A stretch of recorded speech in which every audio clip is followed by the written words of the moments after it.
为推广农村再生，鼓励青年回乡，水保局、台南分局加金门配合县政府，做伙来号召离岛的青年，伫个台南大湾东百货举办金门配合的物产展。现场结合10几间青年的团队，用实际行动支持青年回乡，鼓励创新的机会。水土保持局、台南分局，我们历年在办推动农村再生的时候，我们有很多的计划。不只是硬体的部分，还有软体的部分。那软体的部分有很多，尤其是近几年来，我们对于推动青年返乡这件事情是非常着力很深的。那在我们的离岛的这边，它其实也有很多的青年，他们愿意留在离岛生活，只是他们也许比较跟本岛的机会是不太一样的。所以我们也非常的希望有机会能够支持这样子的青年能够返乡，在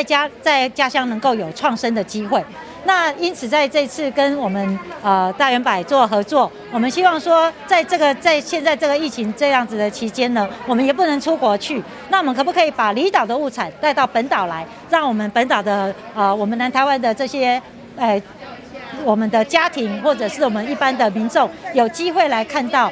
澎湖这么特别，金门这样子的一个特色的产品能够在这里来发现。很高兴能够跟水保局共同来举办这样一个金门澎湖物产展。那这个展的特别的地方是在于说，这是由我们金门还有澎湖的一些在地的青农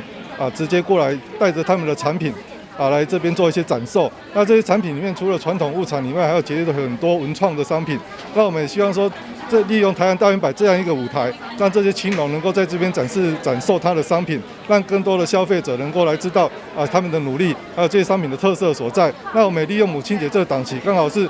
结合在母亲节前夕希望说我们的消费者也有机会来购买这些文创的一些农产品。然后把它当成是母亲节礼物送给母亲，因为这些都是最原始而且是最养生的产品，我想这个是最好的一个礼物。现场除了有时尚村妇介绍朋友的火锅便当，另外嘛有现场动手的 DIY 敲鱼竿、订瓦当。我们住户马上很快有没有？住户马上拿起小管就这样插下去了有没有？我觉得梅梅也是很厉害哦 ，Cake 不愧是金门担当哦，这个是很厉害哦。